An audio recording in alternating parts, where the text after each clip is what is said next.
مدینہ طیبہ کے ایک نوجوان تھے، وہ ایمان لے آئے، نبی علیہ السلام کی خدمت میں حاضر ہوتے تھے، اور جو بندہ ایمان کو قبول کرتا تھا تو نبی علیہ السلام کو اس سے بہت خوشی ہوتی تھی۔ اس نوجوان کا کھجوروں کا ایک باغ تھا۔ اس نے ایک دن کوشش کی کہ میں باغ کے گرد 4 دیواری بنا دوں تاکہ باہر کے جانور خواہ مخواہ میرے باغ کے اندر داخل نہ ہوں، وہ درختوں کو نقصان دیتے ہیں۔ جب اس نے 4 دیواری بنانی شروع کی تو 3 طرف تو بالکل جگہ تھی اور دیوار آرام سے بن جاتی تھی۔ جو چوتھی طرف تھی اس طرف جو درخت تھے وہ قریب قریب لگے ہوئے تھے، اور اس کے درختوں کے ساتھ چند درخت ایک بوڑھے صحابی کے تھے، اور درخت سیدھی نہیں بنتی تھی، دیوار سیدھی نہیں بنتی تھی، وہاں پہ آ کے دیوار کو ٹیڑھا کرنا پڑتا تھا۔ وہ نوجوان صحابی نبی علیہ السلام کی خدمت میں حاضر ہوئے، اے اللہ کے حبیب صلی اللہ علیہ وسلم، میں 4 دیواری مکمل کرنا چاہتا ہوں، چوتھی طرف جو ہے وہ مجھے اپنی دیوار کو ٹیڑھا کرنا پڑ رہا ہے کہ چند درخت ایک دوسرے جو ہے پڑوسی صحابی کے آ جاتے ہیں، اگر وہ درخت مجھے بیچ دے تو میں اپنی دیوار کو سیدھا کر لوں گا، مگر میں نے ان سے بات کی ہے، وہ بوڑھے میاں کہتے ہیں میں کوئی درخت نہیں بیچنا چاہتا، تو میں آپ کی خدمت میں آیا ہوں، آپ میری ہیلپ کریں اور ان سے مجھے درخت خرید کر دے دیں۔ نبی علیہ الصلوۃ والسلام نے اس بوڑھے صحابی کو مسجد نبی میں بلوا لیا۔ جب وہ آئے تو نبی علیہ السلام نے انہیں کہا کہ آپ یہ درخت ان کو بیچ دیں۔ انہوں نے پوچھا، اے اللہ کے حبیب صلی اللہ علیہ وسلم، یہ آپ کا حکم ہے یا آپ کا مشورہ ہے؟ کیونکہ وہ سمجھتے تھے اگر تو حکم ہے تو پھر تو سر تسلیم خم کرنا پڑے گا، اور اگر مشورہ ہے پھر انکار کی گنجائش ہے۔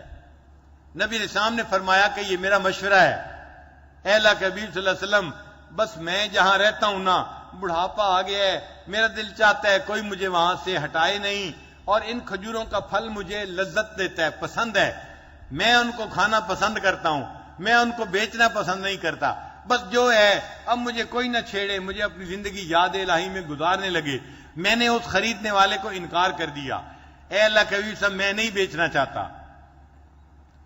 جب انہوں نے یہ کہہ دیا تو نبی علیہ الصلوۃ والسلام نے فرمایا، اچھا اگر وہ جو چند درخت ہیں، 2-3 درخت تھے یا 4-5 درخت تھے، اگر وہ تم ان کو دے دو گے نا تو میں ان کے بدلے تمہیں اتنے درخت جنت میں اور ملنے کی بشارت دیتا ہوں، تمہیں جنت میں اتنے درخت اللہ اور عطا فرمائیں گے۔ جب نبی علیہ السلام نے یہ فرمایا تو وہ صحابی کہنے لگے، اے اللہ کے حبیب صلی اللہ علیہ وسلم، میں جنت میں تو جاؤں گا نا؟ نبی علیہ السلام نے فرمایا، ہاں جنت میں تو آپ جائیں گے، لیکن ان درختوں کے دینے پر آپ کو اور درخت جنت میں مل جائیں گے۔ اس نے کہا، اے اللہ کے حبیب، لا بأس فی، اس میں کوئی حرج نہیں، مجھے مزید درخت جنت میں نہ ملیں، میں یہی زندگی گزارتا ہوں، مجھے چھیڑے کوئی نہ، لا حاجت لی، مجھے مزید درختوں کی کوئی ضرورت نہیں ہے۔ بوڑھے بندے کی طبیعت ایسی ہوتی ہے، وہ جہاں پڑا ہوا ہو نا، آپ کہیں کہ آپ کے سر کے نیچے تکیہ نہیں، وہ کہتے ہیں مجھے نہ چھیڑو، جی آپ کے نیچے ہم چادر بچھا دیتے ہیں، کہتے ہیں مجھے تنگ نہ کرو۔ پھر اگر بیوی کہے نہیں نہیں آپ سخت جگہ پہ لیٹے ہوئے ہیں، ہم نیچے تکیہ نیچے جو ہے ایک گدا بچھا دیتے ہیں، وہ کہے گا تم کمرے سے باہر نکل جاؤ، مجھ سے بات نہ کرو، مجھے تنگ کر رہی ہو۔ تو طبیعت بوڑھے کی ایسی ہوتی ہے، وہ انٹرپشن پسند نہیں کرتا۔ تو وہ بوڑھے صحابی بھی جواب دے کے چلے گئے کہ مجھے مزید درختوں کی ضرورت نہیں، میں یہ درخت نہیں بیچنا چاہتا، اٹھ کے چلے گئے۔ ایک اور صحابی تھے، وہ یہ گفتگو سن رہے تھے، وہ نبی علیہ الصلوۃ والسلام کے پاس حاضر ہوئے، اے اللہ کے حبیب صلی اللہ علیہ وسلم، آپ نے ان کے چند درختوں کے بدلے جنت کے چند درخت ملنے کی جو بشارت دی، یہ بشارت اس بوڑھے کے لیے ہے یا ہر بندے کے لیے ہے؟ اگر میں وہ خرید کے دے دوں تو کیا مجھے یہ بشارت مل سکتی ہے؟ نبی علیہ السلام نے فرمایا، ہاں یہ بشارت ہر کسی کے لیے ہے۔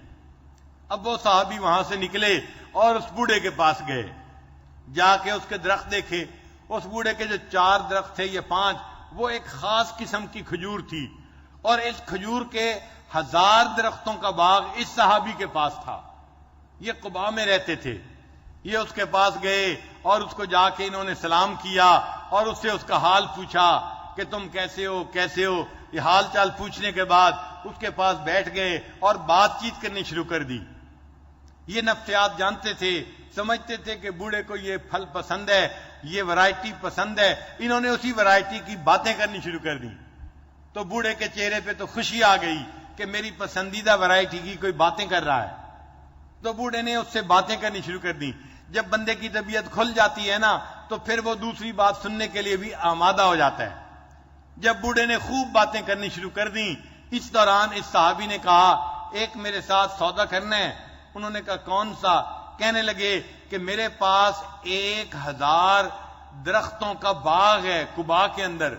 بوڑھا کہنے لگا ہاں میں نے بھی سنا ہے کہ کسی کا باغ ہے اس ورائٹی کا 1000 درختوں کا۔ اس نے کہا اس کا مالک میں ہوں، میں آپ سے سودا کرنا چاہتا ہوں۔ انہوں نے کہا کیا؟ کہنے لگے 1000 درختوں کا باغ آپ لے لیجئے اور یہ 4 کھجوروں کے درخت مجھے اس کے بدلے دے دیجئے۔ وہ بوڑھا تیار ہو گیا۔ انہوں نے کہا ٹھیک ہے، آپ یہاں سے جائیں اور 1000 کھجوروں کا باغ آپ لے لیں اور یہ 4 کھجوریں آج میری ہو گئی، ڈیل ڈن ہو گئی۔ اس نے کہا جی بالکل ٹھیک ہو گئی۔